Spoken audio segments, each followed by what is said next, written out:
Welcome back to the show. Check out these headlines. Banks love XRP, and you're going to love it too. UBI, Universal Basic Income and Artificial Intelligence, watch out. And Ripple's Metaco and departures, we're going to get into it. We've got three charts you're going to want to see. It's Bitcoin, Stellar, and XRP. And what about a God candle? What about somebody roll that beautiful intro?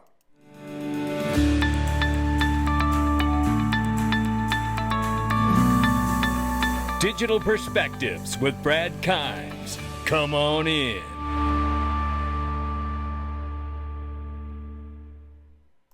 Welcome back to the show. You can follow us on Twitter and YouTube for exclusive content. Shout out to Crypto Graphics for this new beautiful overlay at the top and on the bottom here.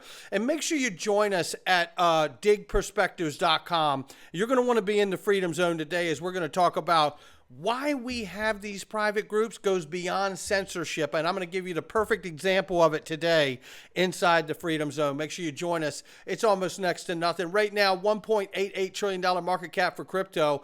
Bitcoin, 47,900 plus, 2,400 plus for Ethereum.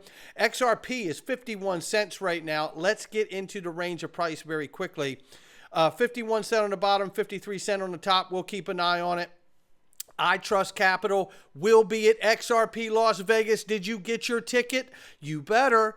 VIP is going to sell out soon. Don't forget about the benefit dinner. Have private dinner with Brad Garlinghouse and so many other incredible people. Oh my goodness. Get your ticket. Look, this is the best home for crypto silver IRAs and crypto IRAs. The only thing better than buying crypto is buying it tax-free. And you could do that and have total control of your portfolio and back office inside of I Trust Capital. Jack Dorsey spotted wearing a Satoshi Bitcoin shirt at the Super Bowl. And shout out to the winners of the Super Bowl, Kansas City. I didn't know much. I watch one regular television show on regular television every year. It's a Super Bowl. And it was a good game. It was a slow, grueling game for a while. But there's a lot of really, really incredible moments in that game. And I feel very bad for San Francisco, who just allowed Kansas City to stay alive long enough to get their groove together. And they unfortunately got it together right there at the end. Because San Francisco really had played such a strong game throughout the entire before overtime. So, and even during overtime, they played great. So, all the best to both teams, no doubt about it. What a hell of a showing for a young quarterback like that on San Francisco. And shout out to Mahomes on Kansas City, right? So Ethereum is the only sufficient decentralized network in the world, Lubin claims. 500,000 developers are working on Ethereum, and their community for fixing Ethereum fragmentation was attended by 40 people. 500,000 developers claimed by Lubin working on Ethereum in the early days, but yet only 40 people showed up for the fragmentation. So this is where it comes down to, like, you know, what a judge would ask, right? Okay, SEC. So if the SEC and Bill Hemmon had said that Ethereum was decentralized, then what's the number that's decentralized? 39 people working on a network? 40? 4 like the Satoshis, right? What's the number? Right? We still don't have the number. That's so embarrassing for this country. And so is this. And this is a reminder that Gary Gensler requested a record $2.4 billion budget for the SEC this year. And I had to ask. I'm sorry I couldn't help it, but I wonder if they put something in the budget for two-factor verification for the social media platforms. Told you I couldn't help it. Asset manager BlackRock may boost its Bitcoin exposure in the future. That's according to Rick Ryder, the head of global allocation of BlackRock, or at BlackRock, who is responsible for $2.4 trillion in assets at the investment firm. Things are going well. That's the sign. That's the sign there as BlackRock leads the race in the Bitcoin spot ETF. Flare is on a bullish rampage. Love seeing this for Flare and everybody involved. No doubt about it. After news of the integration of XRP on its network was shared by its co-founder, Hugo Filion. And he said here, FXRP will enable XRP to come to Flare and also other ecosystems through Layer Cake, which, as you know, is the bridge to get you to Flare, right? This lets dApp developers build dApps that can interact with the multiple cross-chain assets that will exist and already exist on Flare. Now, if hooks were on the XRP ledger, Flare could also serve its high-quality decentralized data to dApps built using hooks. We'd say Win responded here. He says, too long didn't read, two birds, not songbird, let it live, one stone. I love that. That's really great. So shout out to both of them. Look, I feel like this about Flare. Look, in the airdrops, they were going around. They changed a lot of things. They were still trying to figure out the best way to do it, to serve the network the best, right? And I think they finally figured it out. Taxes were a huge concern in the early days, trying to understand what the implications may have been there as well. But I still believe that it could be a huge game changer incoming here. Imagine a day not too far from the future where all your assets can be staked, delegated, put into liquidity pools, automated market makers, and earning you returns while helping to serve a decentralized network. A new world of crypto opportunities are headed our way. However, Surf Magic comes in and says, is it not very risky move at the moment with so much potential upside for these assets with the new financial paradigm soon to unfold globally? The impermanent loss could be experienced could easily exceed any rewards the liquidity pools would give you. And I say simply this, you're right. Everything we do is very risky in this space. Approach all of it with caution and eyes wide open. I myself intend to experiment with an affordable sample size investment to test it all out, just as I have done with delegating assets. I'm learning a lot, and I look forward to what is coming for this platform and everybody that holds Flare. But look, you do have to measure, right? Because there are unknowns here. That's the thing about this. But what's exciting here, just to highlight about Layer Cake, you know, most decentralized platforms have had trouble in the area of the bridge that gets you to a decentralized platform. Now, Hugo has said, and a lot of people know more about this matter than I do, have said Layer Cake is a strong bridge that will not allow the bad actors to get inside of you from a back door like what we've seen in years past with other projects. So just that alone, being foolproof and very secure, that in itself would be a game changer to not having the worry and concern of an actor getting to your assets through a back door, through a bridge. So look, there's a lot to look forward to here. And I do believe that large and broadly, you know, DeFi itself is the next iteration of finance, right? Being able to move from a debt-based system to an asset-backed system.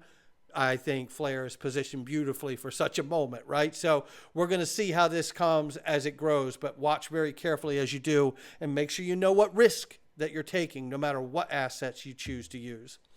Ripple completes Metaco takeover as former CEO and CPO silently depart. Okay, so Adrian Treccani and the other gentleman shown here, there's Adrian right there, and the other gentleman here have left the crypto custody firm that was acquired by Ripple last year. The exit of the two leaders has sparked intrigue. Could internal dynamics or strategic shifts be at play? We don't know, because truthfully it doesn't say in here either. But the reality here is that, you know, what we do know is that there are a lot of big banks that are using this solution, like HSBC and BBVA, right? So Metaco has a high-profile client lineup that Ripple can now tap into, and that's the key. And what we don't know also is this may have been planned and under an NDA. These gentlemen may have known, look, we're only staying on for an interim amount of time in certain roles. So who really knows, right? But I'll tell you what we do know is that banks love XRP. Here's a nice reminder from Brad Garlinghouse. And you know, another thing I mentioned to David backstage, I was in talking to one of the largest global money center banks on the planet, and I was talking to them about our primary product, fiat to fiat, called X-Current. And this guy kind of interrupts me. He's like, yeah, that's nice, but I have a problem settling into Peru. Can I use XRP to help me settle into Peru? And honestly, I was like, holy shit. Like, you know, here's one of the biggest banks in the world who has more liquidity than almost anybody out there. And I'm not even trying to talk to him about crypto and digital assets. I'm trying to talk to him about the core of fiat to fiat. And, you know, he's already looking ahead and realizing that look, this is something that could help me solve a problem in Peru. And I don't want to necessarily hold currency in Peru from an inflation point of view, or a regulatory risk point of view, compliance risk. So they're looking for other solutions. And again, and there you have it, right? And then we have the combination of artificial intelligence and the impact that that's going to make around the world as well. Saying here that roughly 40% of jobs will be exposed to artificial intelligence, and compares it to a tsunami hitting the labor market. Is Elon right about universal basic income being necessary? I think it will depend on how hard and fast these things are introduced and how quickly they adapt these technical solutions to the actual need of the business model that's being applied to. And then you have to look at the economy globally and domestically and ask yourself, what's in front of us there? And that's a pretty dark picture in its own right. So there are a few things in front of us here that could have massive, massive impacts. Let's take a look at Bitcoin, because it's the right thing to do, I think, at this moment, because Bitcoin, obviously in a speculative market, which is what the digital asset crypto market currently is right now, right? And it is not driven by utility at this point. And what a day it'll be once it is, right? What a day it will be once it is. Bitcoin right now, it's quite common for Bitcoin to enter longer near local tops around 50 to 52,000, only to sharply drop to Fibonacci 0.5. And it says here they could retest during a bull run. Afterwards, it could climb back to 55, 60,000, or even revisit its previous all-time high. But the crucial step is ensuring it stabilizes around 40 to 42 as a robust support level before making a leap to a new all-time high. And then you could see here, quite possibly could push all the way up to 150,000. These are indicators, not predictors, right? Shout out to Eggrad Crypto for that. And then Eggrad Crypto chimes in on Stellar. That's right. This is XLM. Logarithmic prediction, or logarithmic indicator, excuse me, $5. Non-logarithmic indicator, $150. And here's the chart, right? We'll have to see where it goes. But there's your non-logarithmic, $1.50. Logarithmic, more explosive, is going to be like a $5 bust. That's Stellar. That's not XRP. That's Stellar. And then looking at XRP chart here from Dark Defender, he says, hi all, XRP had 3 consecutive candles close above 52 cents in a 4-hour time frame. Daily candle will close within hours, and it is also important to target 60 cents in days.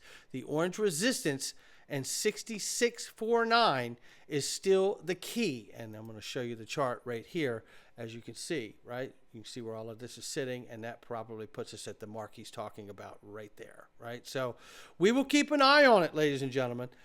Bitcoin, Stellar, XRP, it's all looking pretty good. And how about a God candle? It's just a matter of time. Where could it take us? I don't know.